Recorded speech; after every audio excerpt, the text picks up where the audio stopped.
للذین یؤلون من نسائهم تربص اربعۃ اشہر. اب یہ بھی ایک قسم کھا لی جاتی تھی کہ کسی وقت کسی مرد نے کسی شوہر نے قسم کھا لی اب میں اپنی بیوی کے قریب نہیں جاؤں گا، ناراض ہو گئے، غصہ آ گیا، میں تمہارے سے کوئی تعلق نہیں رکھوں گا.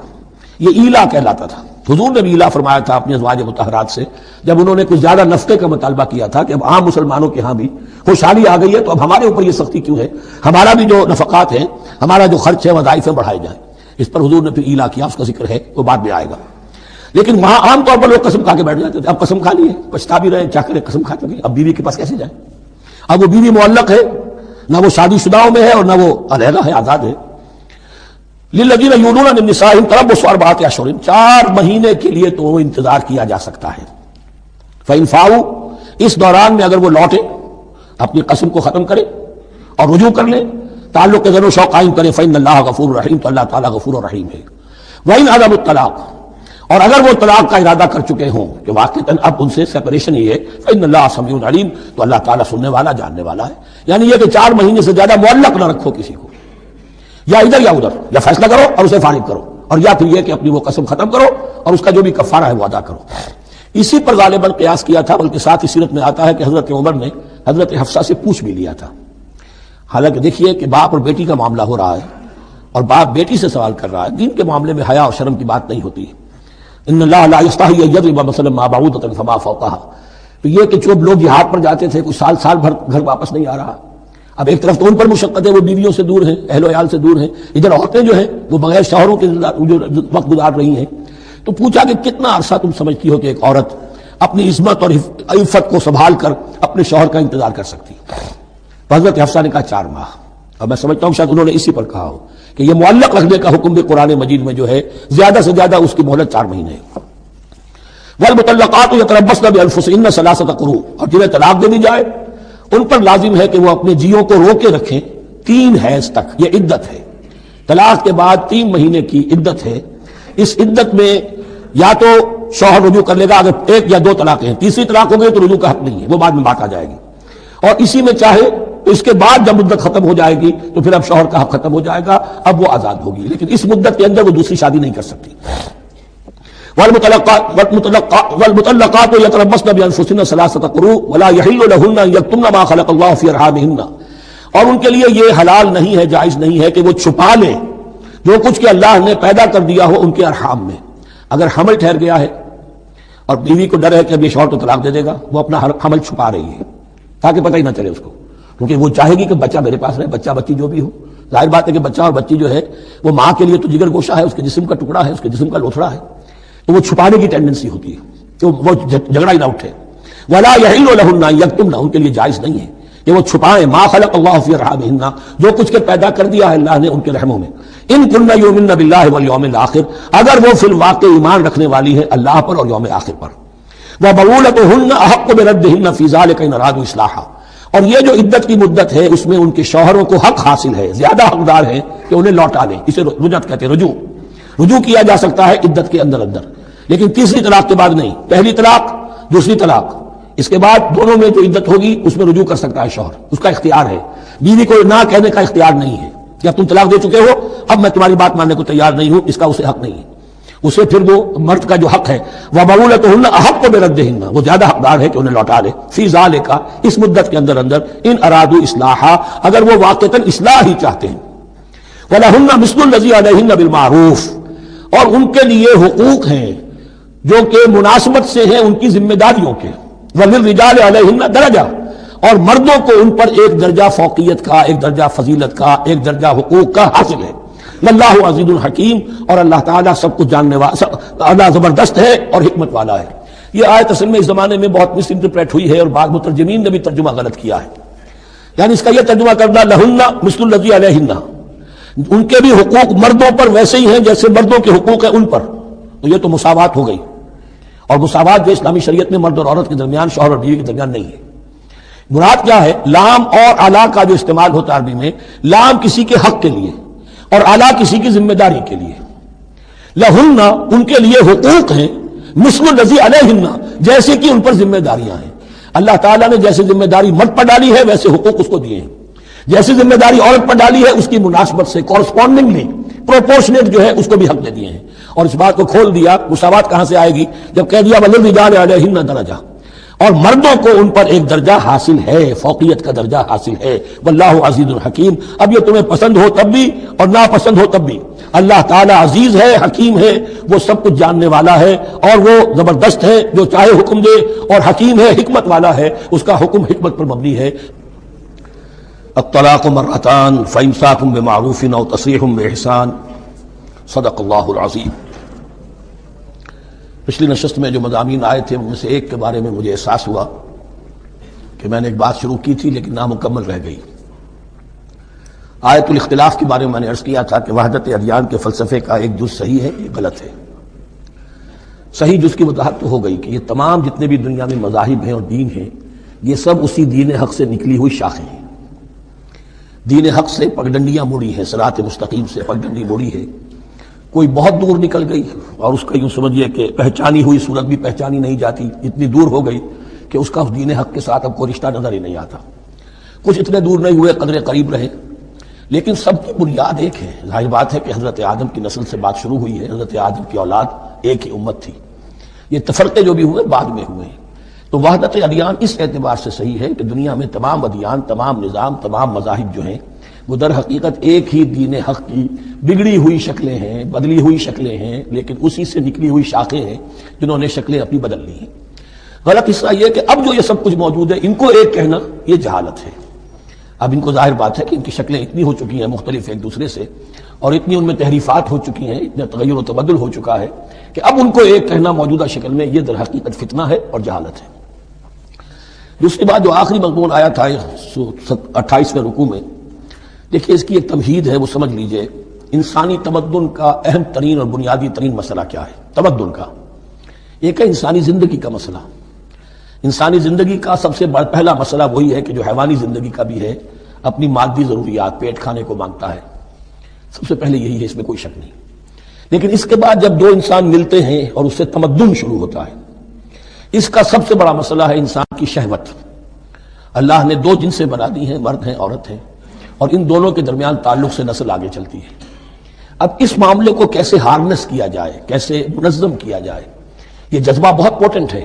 جو فرائڈ نے کہا ہے، بس وہ یوں سمجھیے کہ ذرا زیادہ مرچ مسالہ لگا دیا، ورنہ اس میں کوئی شک نہیں کہ یہ بہت ہی پوٹنٹ جذبہ ہے انسان کا۔ انسٹنکٹ جو ہے سیکس کا انسٹنکٹ وہ بہت مضبوط ہے، بہت قوی ہے، لیکن جو شے جتنی قوی ہو اتنا ہی اسے پھر، جو گھوڑا جتنا منہ زور ہو اتنا ہی اس کو لگام دینا جو ہے وہ آسان نہیں ہوتا، اس کے لیے پھر مشقت کرنی پڑتی ہے۔ تو اب اگر تو اس سیکس کو اوپن کر دیا جاتا، کھلا سیکس، فری سیکس، آج کل یہ لفظ استعمال ہوتا ہے فری سیکس، کیوس ہوتا، تمدن میں فساد ہو جاتا۔ اس کے لیے شادی کا معاملہ کہ ایک عورت کا ایک مرد کے ساتھ رشتہ رہے، سب کو معلوم ہو کہ یہ اس کی بیوی ہے، یہ اس کا شوہر ہے، تاکہ اس طریقے سے نسب کا معاملہ بھی چلے اور ایک خاندانی ادارہ وجود میں آئے، ورنہ تو خاندانی ادارہ بس کیسے وجود میں آئے گا؟ فری سیکس میں تو خاندانی ادارہ وجود میں آ ہی نہیں سکتا۔ تو شادی کا، نکاح کا یہ رشتہ جو ہے یہ اللہ تعالیٰ نے اختیار کیا اور یہ انسانوں کو سکھایا۔ اب اس میں مرد اور عورت کیا بالکل برابر ہیں؟ اس سے بڑی حماقت کوئی نہیں، اس لیے کہ کسی بھی ادارے کے دو برابر کے سربراہ نہیں ہو سکتے۔ اتنی موٹی بات ہے کہ اگر آپ کسی ایک محکمے کے دو ڈائریکٹر بنا دیں، بات غلط ہو جائے گی، خراب ہو جائے گی۔ ایک ڈائریکٹر، مینیجنگ ڈائریکٹر، دوسرے 10 ڈائریکٹر بنا دیے جائے، لیکن اوپر ایک ہوگا، جنرل مینیجر ایک ہوگا، ڈپٹی مینیجر 10 رکھ دیجیے۔ ہر ادارے میں اگر نظم قائم کرنا ہے تو ایک اوپر ٹاپ پر ہونا چاہیے۔ لہذا جب ایک مرد اور ایک عورت، مرد اور عورت انسان ہونے کے ناطے بالکل برابر ہیں، ایک ہی باپ کے نطفے سے بیٹا بھی ہے بیٹی بھی ہے، ایک ہی ماں کے رحم میں بھائی نے بھی پرورش پائی ہے اور بہن نے بھی، اس اعتبار سے وہ برابر ہیں۔ شرف انسانیت میں، نوع انسانی کی حیثیت سے، human dignity and honour they share both equally, absolutely equally. لیکن جب ایک مرد اور ایک عورت مل کر خاندان کے بنیاد رکھتے ہیں تو اب یہ برابر نہیں رہے۔ جیسے انسان سب برابر ہیں لیکن چپڑاسی اور افسر برابر نہیں ہے، اس کے کچھ اور اختیارات ہیں، اس کے کچھ اور اختیارات ہیں، اس کے کچھ اور فرائض ہیں، اس کے کچھ اور فرائض ہیں۔ اس طریقے سے اس رشتے کے معاملے میں، اور یہ بھی نوٹ کر لیجئے کہ یہی وجہ اس قدر تفصیل کے ساتھ سب سے پہلے احکام قرآن میں دیے جا رہے ہیں اسی آئلی قوانین کے متعلق۔ لیکن تمدن کی جڑ بنیاد یہ ہے، یہاں سے خاندان بنتا ہے، اور خاندانوں کے اجتماع کا نام معاشرہ ہے۔ خاندان کا نظام، اب ہمارا پاکستانی جو معاشرہ ہے، اگر ہماری 14 کروڑ تعداد ہے اس وقت، 7 افراد ایک خاندان کے اگر آپ شمار کر لیں تو آپ سمجھیے اتنے خاندان ہماری دنیا میں اس وقت موجود ہیں، 2 کروڑ خاندان ہیں، ان خاندانوں پر مشتمل ہے۔ خاندان کا ادارہ مستحکم ہوگا، معاشرہ مستحکم ہو جائے گا۔ خاندان کے ادارے میں صلاح ہوگی، فلاح ہوگی، معاشرے میں صلاح و فلاح آئے گی۔ وہاں فطور ہوگا، فساد ہوگا، بے چینی ہوگی، ظلم ہوگا، ناانصافی ہوگی، وہاں کنفلکٹس ہوں گے، میاں اور بیوی میں جو ہے جھگڑے ہو رہے ہوں گے تو اولاد کی تو جو ہے پھر وہاں تربیت صحیح نہیں ہو سکتی، ان کی تربیت میں منفی چیزیں شامل ہو جائیں گی۔ تو یہ ساری چیزیں جس کی وجہ سے بڑی تفصیل سے قرآن مجید میں احکام دیے گئے ہیں، آئلی قوانین۔ ان میں جہاں تک یہ معاملات ہے، طلاق کا معاملہ ہے، اس میں برابر نہیں ہے۔ شادی کرنے میں عورت کو بھی حق ہے، وہ شادی سے انکار کر دے، جبر نہیں کیا جا سکتا۔ ایک مرتبہ وہ نکاح میں آ گئی ہے تو اب شوہر کا پلڑا بھاری ہے، شوہر اسے طلاق دے سکتا ہے، اگر ظلم کے ساتھ دے گا اللہ کے یہاں جواب نہیں کرے گا اور پکڑ ہو جائے گی، لیکن اختیار ہے۔ وہ خود طلاق نہیں دے سکتی، البتہ طلاق حاصل کر سکتی ہے، خلا جسے ہم کہتے ہیں، وہ عدالت کے ذریعے سے، بڑوں کے ذریعے سے، رشتہ داروں کے ذریعے سے خلا کرے، لیکن طلاق دینے کا حق اس کو برابر نہیں ہے مرد کی طرح۔ اسی طرح اگر ایک طلاق دی تھی مرد نے اور اب یہ عدت پوری نہیں ہوئی ہے، وَبَعُولَتُهُنَّ أَحَقُّ بِرَدِّهِنَّ، اب وہ کہے تُو نے طلاق دے دیا، میں تیرے گھر میں بسنے کو تیار نہیں ہوں، نہیں، اختیار مرد کا ہے، عدت کے اندر 3 مہینے کے اندر وہ اس کو واپس لے سکتا ہے، اس کو طلاق رجعی کہتے ہیں۔ یہ تمام چیزیں ایسی ہیں کہ بہرحال خواتین کو اچھی نہیں لگتی، اور آج کی دنیا میں تو جو یہ مرد و عورت کی مساوات کا سلسلہ ہے، یہ شیطان کا سب سے بڑا فلسفہ اور معاشرے میں فساد اور گندگی پیدا کرنے کا اس کا سب سے بڑا ہتھیار ہے۔ اور اب جو کچھ رہی صحیح اقدار ہماری ایشیا کے ممالک جو ہیں، زیادہ تر مسلمان ممالک ہیں، ان میں خاندانی نظام کی جو بچی کچھی شکل رہ گئی ہے اس کو برباد کرنے کے لیے یہ قاہرہ کانفرنس اور بیجنگ کانفرنس، اس ایشیا کا گھیراؤ دونوں طرف سے، مشرق سے اور مغرب سے، کہ عورت کو آزاد کرو، عورت کو اٹھاؤ، ایمینسیپیشن کے نام پر، آزادی کے نام پر، اور مرد و عورت کی مساوات کے نام پر، تاکہ خاندانی نظام ٹوٹ کر رہ جائے، جیسے کہ ان کے ہاں ٹوٹ چکا ہے۔ خاندانی نظام نے، یہ کلنٹن صاحب نے کہا تھا اپنے 9.5 کے میسج میں کہ عنقریب ہماری قوم، امریکن نیشن، بہت جلد اس کی اکثریت حرامزادوں پر مشتمل ہوگی، born out of wedlock, وہ کسی شادی کے نکاح کے نتیجے میں کوئی وجود میں نہیں آئے ہیں، زنا کے نتیجے میں وجود آئی بھی قوم ہوگی۔ 1 پیرنٹ فیملی رہ گئی ہے، ماں ہی باپ ہے اور وہی ماں ہے، اور وہ دونوں وہ جانتے ہی نہیں۔ اب وہاں بڑی ایک مہم اٹھ رہی ہے کہ ہر انسان کا حق ہے کہ اسے معلوم ہو کہ میرا باپ کون ہے۔ وہاں تو بہت سے لوگ پتہ ہی باپ کون ہے میرا، کیا پتہ۔ یہ تباہی ہے جو اس معاشرے پر آ چکی ہے، اور ہمارے ہاں بھی لوگ اسی معاشرے کی نقالی پر چل رہے ہیں۔ اور یہ نظریہ مساوات مرد زن جو ہے، یہ بہت ہی یوں سمجھیے کہ تابناک اور بہت اچھے الفاظ کے ساتھ سامنے آ رہا ہے۔ البتہ اس کا دوسرا رخ بھی ہے، اسلام نے عورت کو جو حقوق دیے ہیں بدقسمتی سے ہم مسلمانوں نے وہ بھی ان کو نہیں دیے۔ اس کی وجہ یہ ہے کہ ہمارے اوپر ہمارا ہانٹ کر رہا ہے ہمارا ہندوانہ پس منظر۔ ہندوؤں کے معاشرے میں عورت کی کوئی حیثیت نہیں، نہ اس کی وراثت کا حق ہے، نہ وہ بیوہ ہو جائے تو جینے کا حق تھا اس کو، وہ تو پھر ستی ہو جانا چاہیے اس کو، اس کے لیے تو زندگی کا حق بھی نہیں ہے، وراثت تو بہت دور کی بات رہی، کوئی پراپرٹی کا کوئی سوال نہیں، کسی طرح کی کوئی حیثیت نہیں، کوئی لیگل اینٹی نہیں۔ لیکن ہم مسلمان تو ہو گئے، ہمارے آباء و اجداد، تربیت ہوئی نہیں، لہذا ہمارے اوپر وہی تصورات ہیں، عورت کو جو ہے پاؤں کی جوتی کی طرح سمجھنا۔ یہ جو کچھ ہم کر رہے ہیں ان کے جائز حقوق بھی انہیں نہیں دیتے، اس کے نتیجے میں ہم جو مغرب کا ہم پر حملہ ہے اس کو مؤثر کرنے میں گویا ہم مدد دے رہے ہیں۔ اگر ہم اپنی خواتین کو وہ حقوق نہیں دیں گے، اگر ان کے لیے جو اللہ نے جو مقرر کیا ہے وہ انہیں نہیں دیا جائے گا، تو ظاہر بات ہے کہ رد عمل میں پھر جو یہ نعرے ہیں اور بڑے خوشنما جو دعوت اٹھتی ہے وہ لازماً انہیں کھینچ کر لے جائے گی۔ تو اس طرح بھی خیال رکھیے، اور ہمارے ہاں دیندار گھرانوں میں خاص طور پر یہ بات ہوتی ہے، اس کو سمجھنا چاہیے کہ عورتوں کے کیا حقوق ہیں، ان کی دلجوئی کتنی کرنی چاہیے۔ حضور نے کیا فرمایا ہے، خیرکم خیرکم لأہلہ وانا خیر لأہلی، خیر منکم لأہلی، تم میں سے بہترین لوگ ہو اپنے گھر والوں کے لیے اچھے ہوں، بہترین لوگ وہ ہیں، ان کے حقوق کا لحاظ ہو، ان کے ساتھ سلوک ہو، ان کی دلجوئی ہو، ان کے احساسات کا بھی پاس کیا جائے۔ البتہ جہاں شریعت کا دین کا معاملہ آ جائے، نتھنگ ڈوئنگ، سیدھی بات، یہ تلوار کی طرح آپ ننگے ہو جائیں اس وقت کہ یہ معاملہ دین کا ہے، اس میں میں تمہاری کوئی رعایت نہیں کر سکتا۔ ہاں میرے معاملات کے اندر جو بھی تم چاہو میں نرمی کروں گا، یہ ہو سکتا ہے، بس اس کو ذہن میں رکھیے، یہ کڑوی گولی ہے۔ وَلَهُنَّ مِثْلُ الَّذِي عَلَيْهِنَّ بِالْمَعْرُوفِ وَلِلرِّجَالِ عَلَيْهِنَّ دَرَجَةٌ۔ اب درمیان کے الفاظ کو تو جدید جو ہمارے ہیں دانشور وہ لے لیتے ہیں، اوپر کا نہیں دیکھتے کہ بَعُولَتُهُنَّ أَحَقُّ بِرَدِّهِنَّ، برابری کہاں رہی؟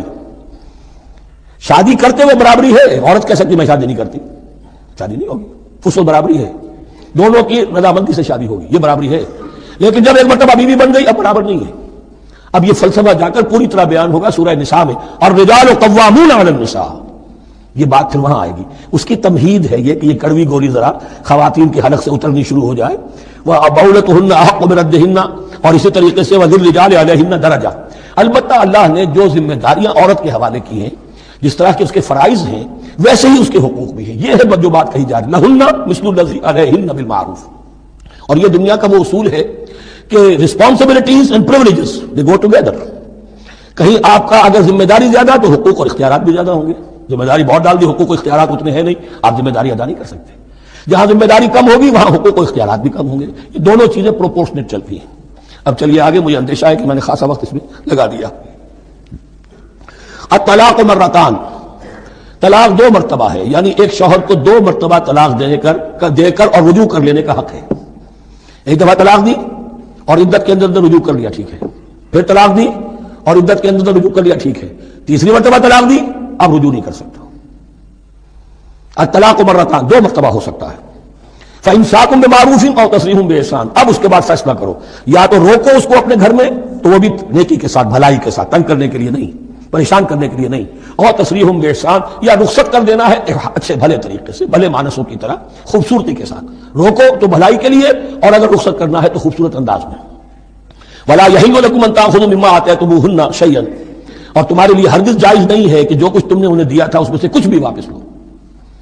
جو بھی تم نے انہیں مہر دیا تھا اس میں سے کچھ واپس نہیں لے سکتے جب تم طلاق دے رہے ہو. ہاں اگر عورت طلاق مانگے تو اسے اپنے مہر میں سے کچھ چھوڑنا پڑے گا، یہ دوسری بات ہے. لیکن جب مرد طلاق دے رہا ہے تو پھر وہ نہیں روک اس کو اس میں سے جو بھی کچھ دیا ہو. یہاں تک کہ آیا ہے کہ اگر تم نے ان کو احداہن قنطارا، سونے کے ڈھیر دیے ہوں، ان میں سے بھی کچھ نہیں لے سکتے واپس. ولا يحل لكم ان تاخذوا مما آتيتموهن شيئا الا ان يخافا لا يقيما حدود اللہ، البتہ اگر وہ دونوں یہ سمجھیں کہ ہم حدود اللہ کو قائم نہیں رکھ سکیں گے. مراد کیا ہے کہ فیملی لائف کے ضمن میں جو اللہ نے احکام دیے ہیں، جو آداب ہیں، جو ان کے مقاصد ہیں، وہ ہمارے مابین اتنی موافقت مزاجی نہیں ہے کہ ہم ساتھ چل سکیں. ایک عورت اگر یہ محسوس کرتی ہے فإن خفتم الا يقيما حدود اللہ فلا جناح علیہما فيما افتدت به، پھر اگر اس کا یہ خیال ہے کہ یہ نہیں رکھ سکیں گے تو پھر کوئی حرج نہیں ہے ان دونوں پر کہ جو کچھ دے دلا کر عورت فدیے میں اپنے آپ کو چھڑا لے. یعنی کہ ٹھیک ہے تم نے مجھے 10 لاکھ مہر دیا تھا، میں 5 لاکھ تمہیں واپس کرتی ہوں، یا تم نے 10 لاکھ کا میرا مہر رکھا تھا، میں کھلا مانگ رہی ہوں، میں صرف 5 لاکھ کا تم سے تقاضا کرتی ہوں. اسے اپنے مہر میں سے کچھ چھوڑنا ہوگا، یہ فدیہ ہے. تلک حدود اللہ فلا تعتدوها، یہ اللہ کے حدود ہیں، ان سے تجاوز مت کرو. دیکھیے روزے وغیرہ کے ضمن میں فلا تقربوها، اور یہاں فلا تعتدوها، اس لیے کہ یہاں بڑے دھڑلے سے آدمی جو ہے وہ ان حدود کو پامال کر جاتے ہیں. قانون یہی رہ جاتا ہے، روح اس کی ختم ہو جاتی ہے. وَمَن يَتَعَدَّ حُدُودَ اللَّهِ فَأُولَٰئِكَ هُمُ الظَّالِمُونَ، اور جو اللہ کے حدود سے تجاوز کرتے ہیں وہی ظالم لوگ ہیں. فَإِن طَلَّقَهَا، اب اگر تیسری مرتبہ طلاق دے دی، الطلاق مرتان تو ہو چکا نا، اس کے بارے میں سارے احکام آ گئے، لیکن اب اگر دے دی مراد ہے تیسری مرتبہ. فَإِن طَلَّقَهَا فَلَا تَحِلُّ لَهُ مِن بَعْدِ حَتَّىٰ تَنكِحَ زَوْجًا غَيْرَهُ، تو اب وہ اس کے لیے جائز نہیں ہوگی جب تک کہ وہ عورت کسی اور شوہر سے شادی نہ کرے. اس کو حلالہ کہتے ہیں. لیکن یہ حلالہ کروانا یا کرنا اور کسی کے ساتھ یہ معاہدہ کرنا تم شادی کر لو پھر طلاق دے دینا، اس پر لعنت فرمائی ہے، حضور نے لعنت فرمائی ہے. اور ہمارے ہاں علم میں آتی ہے، یہ بات سننے میں آتی ہے کہ بہت سے علماء نے اس کو دھندا بنا رکھا ہے. حلالہ مولوی مشہور ہیں مختلف شہروں کے اندر. فَإِن طَلَّقَهَا فَلَا تَحِلُّ لَهُ مِن بَعْدُ حَتَّىٰ تَنكِحَ زَوْجًا غَيْرَهُ. فَإِن طَلَّقَهَا، پھر اگر وہ بھی دوسری شادی کی دوسری جگہ پر، اس عورت نے اس شوہر سے بھی نہیں بنی، اس نے بھی طلاق دے دی، فَلَا جُنَاحَ عَلَيْهِمَا أَن يَتَرَاجَعَا، تو اب کوئی گناہ نہیں ہوگا ان دونوں پر کہ وہ رجوع کر لیں، پہلے سابق شوہر سے شادی کر لیں. یعنی عورت کو شاید عقل آ گئی ہو، کوئی اسی کی زیادتی تھی کہ پہلے شوہر کے ہاں بس نہیں سکی، اب دوسری مرتبہ کا تجربہ ہو گیا تو اس کے کان ہو گیا کہ کوئی غلطی میری ہی ہے، اب شاید دوبارہ وہ اپنے شوہر کی طرف، سابقہ شوہر کی طرف رجوع کرنا چاہے تو اس کی اجازت ہے. ان ظنا یقیما حدود اللہ، اگر ان کو یہ یقین ہو کہ وہ اللہ کے حدود کی پاسداری کر سکیں گے. اللہ کے حدود جو ہے احکام شریعت، ان کو بہرحال مد نظر رکھنا ہے اور فائق رکھنا ہے. وَتِلْكَ حُدُودُ اللَّهِ يُبَيِّنُهَا لِقَوْمٍ يَعْلَمُونَ، اور یہ وہ حدود ہیں اللہ کے جن کو وہ واضح کر رہا ہے، کھول کھول کر بیان کر رہا ہے ان لوگوں کے لیے کہ جو علم حاصل کرنا چاہیں. ترجمہ یہ ہوتا ہے عام طور پر جنہیں علم حاصل ہے، اصل میں کسی وقت فعل کو طلب فعل کے معنی میں استعمال کیا جاتا ہے عربی زبان میں. یعلمون جو جاننا چاہیں، جن کی عدت طلب ہے علم کی. وَإِذَا طَلَّقْتُمُ النِّسَاءَ فَبَلَغْنَ أَجَلَهُنَّ، تو جب تم لوگ اپنی بیویوں کو طلاق دو اور پھر وہ اپنی عدت پوری کر لیں، فَأَمْسِكُوهُنَّ بِمَعْرُوفٍ أَوْ سَرِّحُوهُنَّ بِمَعْرُوفٍ، تو اب چاہو تو روکو انہیں لیکن معروف طریقے سے، اور چاہو تو انہیں رخصت کر دو وہ بھی اچھے طریقے پر. وَلَا تُمْسِكُوهُنَّ ضِرَارًا لِتَعْتَدُوا، اور دیکھو ایسا نہ کرو کہ تم روکو انہیں تنگ کرنے کے لیے. اچھا ذرا اس کی میں اور خبر لوں گا رجوع کر کے. ذرا اگر تو طلاق ہو گئی تو آزاد ہو جائے گی، غصہ اتنا چڑھا ہوا ہے کہ ابھی وہ غصہ ٹھنڈا نہیں ہوا ہے، رجوع کر رہا ہے اس لیے کہ اسے اور پریشان کرو، اسے اور تکلیفیں پہنچاؤ. تو اب یہ کیا ہوا، قانون تو اجازت دے رہا ہے لیکن تم نے قانون کا مذاق اڑایا، تم نے اللہ کی دی ہوئی اس اجازت کا ناجائز استعمال کیا. ہاں اگر بسانے کا واقعی ارادہ ہو گیا ہے تو ضرور تم رجوع کر لو، رجوع کا حق تمہیں ہے. لیکن اگر یہ نہیں ہے، پریشان کرنا ہے، فلا تمسکوہن ولا تمسکوہن ضرارا لتعتدوا، زدہ ان پر زیادتی کرنے کے لیے، ستانے کے لیے. ومن یفعل ذلک فقد ظلم نفسہ، اور جو کوئی بھی یہ کام کرے گا اس نے اپنی جان پر ظلم ڈھایا. ولا تتخذوا آیات اللہ ہزوا، اور دیکھو اللہ کی آیات کو مذاق اور کھیل نہ بنا لو، ٹھٹھا نہ بنا لو. یہ اچھی طرح جان لیجیے لا از لا and there can be law which has no flaw. flawless law is impossible. اس لیے تقوی، اللہ کا خوف ہر جگہ پر بار بار، ورنہ تم اللہ کی شریعت کا تماشا بنا دو گے، ٹھٹھا بنا دو گے. ولا تتخذوا آیات اللہ ہزوا واذکروا نعمت اللہ علیکم، یاد کرو، ذکر کرو، شعور کرو اللہ کے انعامات کا جو تم پر ہوئے ہیں. وما انزل علیکم من الکتاب والحکمت، اور جو اس نے نازل فرما دی ہے تم پر اپنی کتاب، اپنی شریعت اور حکمت. یعظکم بہ، اس کے ذریعے سے تمہیں نصیحت کر رہا ہے، سیدھا راستہ بتا رہا ہے. واتقوا اللہ، اللہ کا تقوی اختیار کرو. واعلموا ان اللہ بکل شیء علیم، اور جان لو کہ اللہ تعالیٰ کو ہر چیز کا حقیقی علم حاصل ہے. وَإِذَا طَلَّقْتُمُ النِّسَاءَ فَبَلَغْنَ أَجَلَهُنَّ فَلَا تَعْضُلُوهُنَّ أَن يَنكِحْنَ أَزْوَاجَهُنَّ إِذَا تَرَاضَوْا بَيْنَهُم بِالْمَعْرُوفِ. اور جب تم اپنی عورتوں کو طلاق دے دو، پھر وہ اپنی عدت پوری کر لیں، تو مت آڑے آؤ اس میں کہ وہ عورتیں پھر نکاح کر لیں اپنے سابق ازواج سے. اذا تراضوا بینہم بالمعروف، جبکہ وہ آپس میں رضامند ہو جائیں بھلے طریقے پر. یعنی اگر طلاق مغلظ نہیں ہے، دیکھیے ایک طلاق ہوتی ہے بائن، پہلی طلاق دوسری طلاق، یہ جب تک عدت ختم نہیں ہوئی طلاق رجعی کہلاتی ہے. اس کے دوران شوہر کو رجوع کرنے کا حق ہے. عدت پوری ہو گئی، اب یہ بائن ہو گئی، اب شوہر اور بیوی کا جو رشتہ ہے ٹوٹ گیا. اب اگر نکاح ہوگا تو دوبارہ ہوگا، اس میں عورت کی مرضی کو دخل ہے. عدت کے اندر عورت کی مرضی کو دخل نہیں ہے، لیکن عدت کے بعد اب عورت کو اختیار ہے، اب تو نکاح ثانی ہوگا. سوائے طلاق مغلظ کے، تیسری طلاق اگر ہو گئی ہے تو پھر جب تک اس کا نکاح کسی اور سے نہ ہو جائے، وہ بھی طلاق دے دے تو ان کے درمیان نکاح نہیں ہو سکتا. گویا کہ یہ دو طلاقوں کے بعد اگر پھر یہ لوگ جبکہ طلاق بائن ہو چکی ہو، وہی عورت وہی مرد پھر نکاح کرنا چاہیں، تو اب تم آڑے مت آؤ. ہوتا کیا ہے، عورت کے بھائی ہیں، اب انہیں غصہ چڑھا ہوا، اس بدماش نے یہ کچھ کیا تھا، اس نے تمہیں ایسے ایسے ستایا تھا، اس نے یہ کیا تھا، اب تمہیں ہم شادی نہیں کرنے دیں گے اس کے ساتھ. نہیں، یہ کام تمہارا نہیں ہے. اگر وہ اذا تراضوا بینہم، اگر وہ باہم راضی ہو جائیں تو تم اب ان کے آڑے مت آؤ. بالمعروف ذالک یوعظ بہ من کان منکم یؤمن باللہ والیوم الآخر، یہ وہ چیزیں ہیں جن کی نصیحت کی جا رہی ہے تم میں سے ان کو جو واقعتاً ایمان رکھتے ہو اللہ پر اور یوم آخر پر. ان کے اندر ایمان ہی نہیں ہے، ان کے لیے یہ سارا جو ہے بحث کے آگے بین بجائے جاؤ کیا حاصل ہے، وہ تو پھر اس کو کوئی فائدہ نہیں پہنچے گا.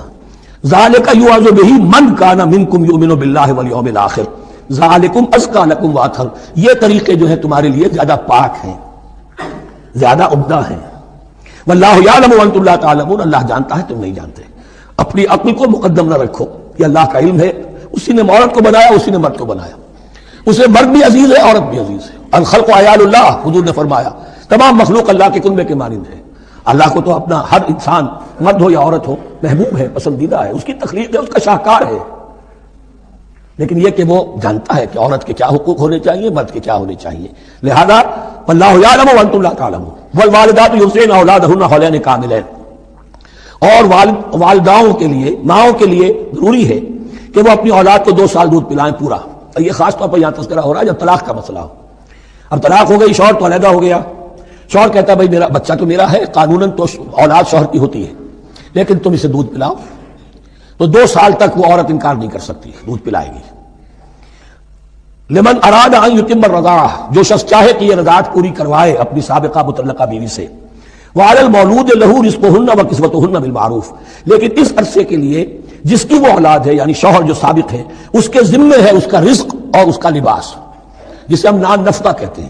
2 سال اگر اس نے دودھ پلانا ہے اس ماں نے، مطلقہ ماں نے، اپنے طلاق دینے والے شوہر کے بیٹے کو یا بیٹی کو، تو اب اس عرصے کے دوران اس کا نان نفقہ اس کے ذمے ہے، باپ کے ذمے ہے، بالمعروف، بڑے طریقے سے. یعنی یہ کہ ایسا نہ ہو کہ ہو تو کروڑ پتی لیکن اب وہ اس کو بیوی کو مطلقہ کو وہ دینا چاہے نان نفقہ اپنی خادماؤں کی طرح کا. نہیں، وہ ہونا چاہیے معروف طریقے پر. لا تکلف نفس الا وسعها، کسی پر ذمہ داری نہیں ڈالی جاتی مگر اس کی وسعت کے مطابق. لا تضار والدۃ بولدها، نہ تو تکلیف پہنچائی جائے والدہ کو اپنے بچے کی وجہ سے، ولا مولود لہ بولدہ، نہ جس کا وہ اولاد ہے، جس کا وہ بیٹا یا بیٹی ہے باپ، نہ اس کو تکلیف پہنچائی جائے. کوئی لا ضرر ولا ضرار، حضور کی حدیث ہے، دونوں کے ساتھ منصفانہ سلوک کیا جائے. وعلی الوارث مثل ذلک، اب فرض کیجیے وہ شخص جو تھا طلاق دینے والا وہ تو مر گیا، تو وارث کے ذمے، اس کا جو وارث ہے اس کے ذمے نان نفقہ رہے گا. اس کے اپنے مرحوم والد کی اگر اولاد اس کی کسی متعلقہ بیوی کے پاس ہے 2 سال تک دودھ پلانے کے لیے. فإن ارادا فصالا، اب یہ بھی ہو سکتا ہے کہ وہ دونوں جو ہے کہے کہ سب میں تو دودھ نہیں پلاتی، یا یہ کہ وہ شوہر چاہے ان تراض منہما، دونوں راضی ہو جائیں کہ میں دودھ نہیں پلواتی، پھر آپ دودھ چھڑوا دیجئے. وتشاور، آپس میں رضامندی اور مشورے سے، فلا جناح علیہما، اس میں بھی کوئی حرج نہیں. اگر دودھ چھڑوانا چاہیں، وہ کسی اور سے دودھ پلوانا چاہتے ہیں، کوئی دایا رکھ لی ہے اس سے دودھ پلوانا چاہتا ہے، ٹھیک ہے، لیکن ہونا چاہیے جبر نہ ہو، ماں پر جبر نہ ہو. ان تراض منہما، دونوں کی رضامندی سے، وتشاور اور مشورے سے، فلا جناح علیہما، تو پھر ان دونوں پر کوئی حرج نہیں ہے. اذا سلمتم ما آتیتم بالمعروف، جب کہ تم اس کی ماں کو وہ سب کچھ دے دو جس کا کہ تم نے اسے وعدہ کیا تھا. یہ نہ ہو کہ نان نفقے کو بچانے کے لیے اب تم کہو درمیان میں کہ چھوڑو جی مجھے تو سستی عورت مل رہی ہے دودھ پلا سکتی ہے، نہیں جی. کون سا؟ وَإِنْ أَرَدْتُمْ أَنْ تَسْتَرْضِعُوا أَوْلَادَكُمْ فَلَا جُنَاحَ عَلَيْكُمْ، اگر تم چاہو کسی اور سے اب دودھ پلوانا، رضاعت کروانا، تو اس میں بھی کوئی حرج نہیں. فَلَا جُنَاحَ عَلَيْكُمْ إِذَا سَلَّمْتُمْ مَا آتَيْتُمْ بِالْمَعْرُوفِ، جبکہ ان کی ماں، اس کی ماں کو تم دے چکو جو کچھ کہ تم نے طے کیا تھا معروف اور بھلے طریقے پر. واتقوا اللہ، اور اللہ کا تقوی اختیار کرو. واعلموا ان اللہ بما تعملون بصیر، اور جان لو کہ جو کچھ تم کر رہے ہو اللہ اسے دیکھ رہا ہے.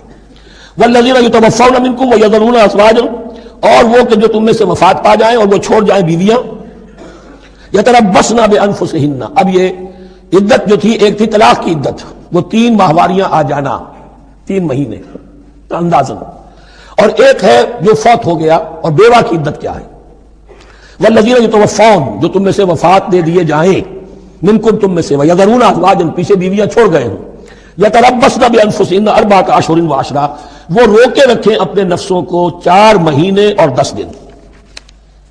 4 مہینے 10 دن تک ایک جو بیوہ عورت ہے وہ کوئی اور نکاح نہیں کر سکتی. 4 مہینے 10 دن. فَإِذَا بَلَغْنَ أَجَلَهُنَّ، اور جب وہ اپنی اس مدت تک پہنچ جائیں، یعنی پوری ہو گئی مدت عدت کی، فَلَا جُنَاحَ عَلَيْكُمْ فِي مَا فَعَلْنَ فِي أَنفُسِهِنَّ، تو تم پر کوئی گناہ نہیں ہے اس معاملے میں جو وہ اپنے بارے میں کریں. اب وہ آزاد ہے، نکاح کر سکتی ہے. اب تم روکنا چاہو ہماری ناک کٹ جائے گی، یہ بیوہ بیٹھ نہیں سکی، اس سے رہا نہیں گیا، نہیں، غلط بات، تمہارا کوئی اختیار نہیں. لا جناح علیکم فیما فعلن فی انفسہن بالمعروف، کرے دیکھ طریقے سے، بھلے طریقے سے، شریعت کے مطابق، قواعد شریعت کے مطابق، تو تمہارا اختیار نہیں ہے کہ روکو. واللہ بما تعملون خبیر، اور جو کچھ تم کر رہے ہو اللہ اسے باخبر ہے. ولا جناح علیکم فیما عقدتم بہ من خدمۃ النساء واکننتم فی انفسکم، اب یہ انہی بیواؤں کا ذکر ہو رہا ہے. تم پر کوئی حرج نہیں ہے کہ جو تم اشارے میں کوئی بات اور پیغام دینا چاہو کسی بیوہ کو، اشارے کنائے میں، لیکن یہ کہ اس میں عدت کے دوران نکاح تو نہیں ہو سکتا. اشارے کنائے میں یہ کچھ بات کہی جا سکتی ہے، مجھے دلچسپی ہے شاید میں کوئی بھی طریقہ اختیار کیا جائے. او اکننتم فی انفسکم، یا اپنے دلوں میں چھپائے رکھو، تو اللہ کو کوئی اعتراض نہیں. اس میں یہ کہ ظاہر بات ہے کہ ایک آدمی علم اللہ انکم ستذکرونہن، اللہ کے علم میں ہے تمہیں ان کا خیال تو آئے گا ہی. آخر یہ عورت تھی، بیوہ ہو گئی ہے، اب میں اس سے شادی کر سکتا ہوں، آپ کو رغبت ہے اس کی طرف نکاح کی، تو اب کوئی آدمی سوچے میرے دل میں خیال آ رہا ہے بیوہ کے بارے میں، میں تو گناہ گار ہو گیا، میرا دل گناہ گار ہو گیا، نہیں، یہ قانون فطرت ہے. علم اللہ انکم ستذکرونہن، اللہ کے علم میں ہے ان کا خیال تو تمہیں آئے گا ہی. ولکن لا تواعدوہن سرا، لیکن ایسا نہ کرو کہ ان سے معاہدہ کر لو خفیہ ہی خفیہ، طے ہو جائے، بات پکی ہو جائے. سرا الا ان تقولوا قولا معروفا، سوائے اس کے کہ کوئی معروف بات کہہ دی جائے جس سے انہیں اشارہ مل جائے، بس. ولا تعزموا عقدۃ النکاح حتی یبلغ الکتاب اجلہ، اور مت باندھو گراہ نکاح کی جب تک کہ قانون شریعت اپنی مدت پوری نہ کر لے، یعنی عدت جب تک پوری نہ ہو جائے. اب یہاں دیکھیے حتی یبلغ الکتاب، کتاب سے مراد شریعت، قانون شریعت. کتاب سے مراد یہاں کیا ہے کہ جو بھی قانون آ چکا ہے کتاب کے اندر، 4 مہینے 10 دن کے بعد نکاح اس سے پہلے نہیں ہوگا. وَاعْلَمُوا أَنَّ اللَّهَ يَعْلَمُ مَا فِي أَنفُسِكُمْ فَاحْذَرُوهُ، اور جان لو کہ اللہ خوب جانتا ہے جو تمہارے دلوں میں ہے، بس اس سے ڈرو، اس کی پکڑ سے بچو. وَاعْلَمُوا أَنَّ اللَّهَ غَفُورٌ حَلِيمٌ، اور یہ بھی جان لو اللہ غفور بھی ہے، بخشنے والا بھی ہے. وہ خطا ہو گئی ہے، استغفار کرو، توبہ کرو، اللہ معاف فرمائے گا. اور حلیم ہے، وہ فوراً نہیں پکڑتا بلکہ ڈھیل دیتا ہے، مہلت دیتا ہے، اگر چاہو تو تم توبہ کر لو. لا جناح علیکم ان طلقتم النساء ما لم تمسوهن او تفرضوا لهن فریضہ، تم پر کوئی گناہ نہیں ہے کہ تم ایسی بیویوں کو طلاق دے دو کہ جن کو نہ تو تم نے اب تک چھوا ہو اور نہ ان کے لیے مہر مقرر کیا ہو. یہ ہو جاتا تھا نکاح جو ہے بچپن میں بھی کر دیے جاتے تھے، لیکن ابھی کوئی نوبت نہیں آئی ہے، نکاح تو ہو گیا لیکن نہ کوئی مہر مقرر ہوا ہے نہ کوئی ان کی ملاقات ہوئی ہے.